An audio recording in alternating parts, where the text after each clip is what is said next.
Billy watched the looter through the sights of his revolver. He had just smashed the store window with a brick. He had no idea where the brick had come from. Maybe that was why his fellow officers called him Dim. At times, he spent an inordinate amount of time questioning things that didn't need to be questioned. It didn't matter where he'd gotten the brick. The fact he had it and used it to smash the shop window made him a looter. He yelled, trying to project his authority. "Stop!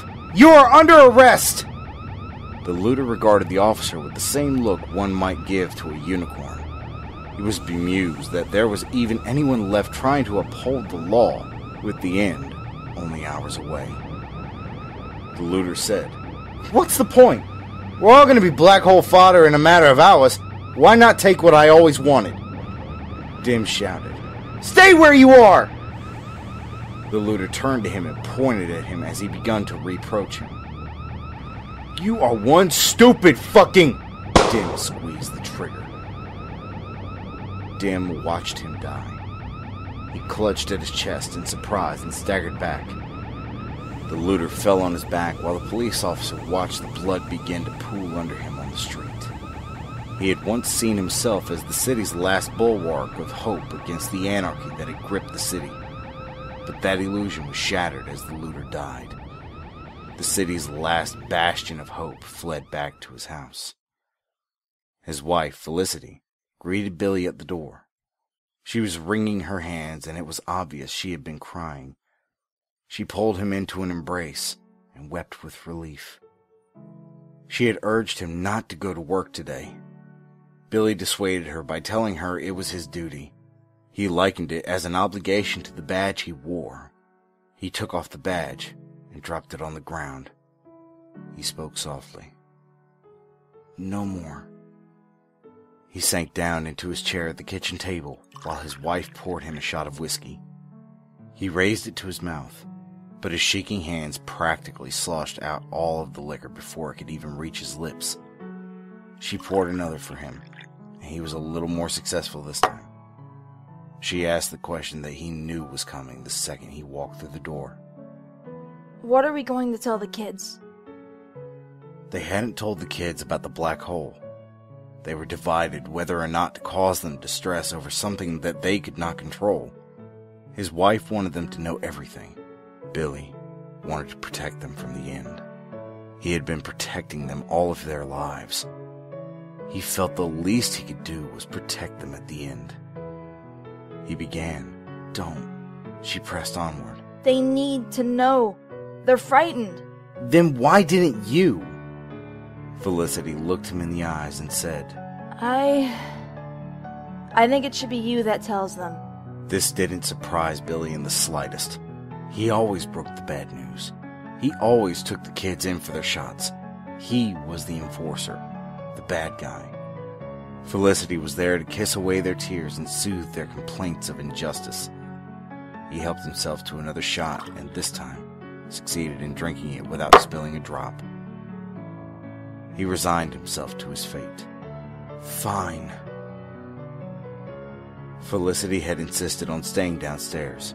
She wrapped her hand around the bottle and made it very clear that she needed to calm her own nerves. Billy went upstairs to the kids' room. They were living on a budget, so all 3 kids were consigned to a single room. They were young enough that it didn't matter to them, but Billy could see a shitstorm bubbling up in the future. If we had a future, Billy thought wanly. Billy's 3 children sat together in the room. The youngest, Ben, sat focused on his Game Boy. He tried to recall the name of the handheld. It was a D something or other. To him, the handheld would always be a Game Boy, and every game station that ever existed was a Nintendo. The 6-year-old was trying to ignore his 8-year-old brother and 10-year-old sister, who were talking to themselves in a corner of the room. Chris, the second oldest, was close to tears, and Kim, the eldest, was crying. This disheartened Billy more than anything else. She was a tomboy. She never cried. She was a trooper. Billy read the situation immediately. They knew that something bad was happening. They had probably read it plastered all over their mother's face and divined it from her wringing hands.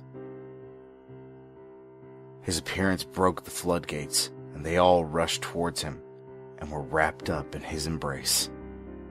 Billy held them as tight as he could. They eventually pulled away and asked the question he was dreading. Daddy, what's going on? Did something bad happen?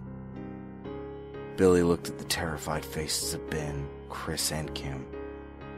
He'd wanted to keep his resolve and appear strong for them, but it just wasn't possible. He dissolved into tears before them. He had always been there for them. Every lost baseball game, every scratched knee, every hurt feeling. He was the great and mighty protector, and now he had been reduced to an impotent, blubbering mass. Billy wiped at his eyes in a futile attempt to make the tears stop, but they kept flowing out of him. Ben wasn't able to make sense of the situation and had begun to cry as well. Kim was paralyzed by the shock of the scene before her. She had never seen her father cry. Chris was the only one who decided to act. He stepped forward and wrapped his arms around his father's neck and choked. It's okay. Billy was hit by the realization. He was the protector. He could still protect them from this. He had to react quickly. It had to be seamless, in rapid succession, before the realization could dawn on them, before they could register what he was doing. He didn't want to see their faces warp into terror. He could only hope that they would be too surprised to realize what he was doing until he had done it. It would be quick. Billy thanked and cursed God that he hadn't yet taken off his revolver. Billy's aim had been accurate. He had hit his marks, but he wasn't quite quick enough. He fell back and impacted the floor with a hard thud. He sat on the ground for a moment before he realized that he wasn't done yet. There was still his wife, and then himself. He turned and left the room with an image burned into his mind. The youngest, Ben, looked at Billy through shocked eyes down the barrel of the .38 special revolver. He had managed to scream just as his father had pulled the trigger. Felicity had, of course, heard the sounds and gone upstairs to check them out. Her mind had tried to rationalize the sounds. Maybe her husband had thrown something, but as she looked at him in the darkened hallway with the revolver in his hands, those weak attempts crumbled. Her chest grew tighter and tighter. She turned to run, but Billy raised the revolver and shot from his hip. It caught her in the side of her face and sent her into the wall next to the stairs. She slid down the wall, leaving a small trail of blood, and toppled down the stairs. Billy followed her down, hoping the bullet had hit something vital or the tumble down the stairs had done its job. It had not. She was dragging herself feebly across the floor when he reached her. She rolled on her back to look up at her husband, and he almost gagged. The bullet had practically torn away her left cheek, exposing her tongue and broken teeth. It was the same one that he used to plant such tender kisses on.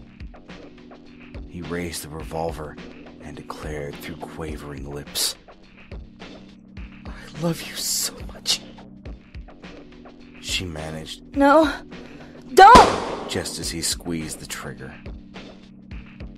Billy had left the charnel house. He couldn't stand to be in there with them any longer. He would see them after it was all said and done. But he didn't want to spend another second in the house that held the remains of his 3 children, laid out in their room like sleeping angels, or his wife spread out on the living room floor with arms stretched outward in a Jesus Christ pose. He would do it on the front lawn. Billy took a deep breath, steeling himself for what he had to do.